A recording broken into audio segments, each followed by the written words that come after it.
আমরা কক্সবাজারের দক্ষিণ প্রান্তের দিকে আমরা চলে এসেছি। অর্থাৎ আমরা যে জায়গাতে এসেছি এটা সুগন্ধা অথবা এদিকে আমাদের যে ডলফিন এলাকা এর থেকে অনেকটা দক্ষিণ দিকে।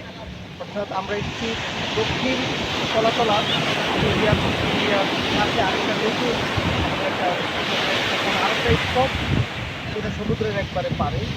তো আমরা এখানে কোলাহল মুক্ত একটি এরিয়া আমরা দেখতে পাচ্ছি। আমাদের অনেক কিছু দৃশ্য আমরা দেখতে পাচ্ছি এখানে যে আমাদের সোনামণিরা অনেক মনের আনন্দে তারা কাজ করছে এবং অনেকে গোসল করতেছে। কিন্তু আমরা যদি নদীকে তাকাই তাহলে দেখবো যে আমরা অনেকটাই একেবারে কোলাহলযুক্ত, যেখানে আসলে থাকা ঘোরার কোনো পরিবেশ নেই। এই জায়গাটায় অনেকটাই কোলাহলমুক্ত, এই জন্য আমরা ঘুরতে এসেছি।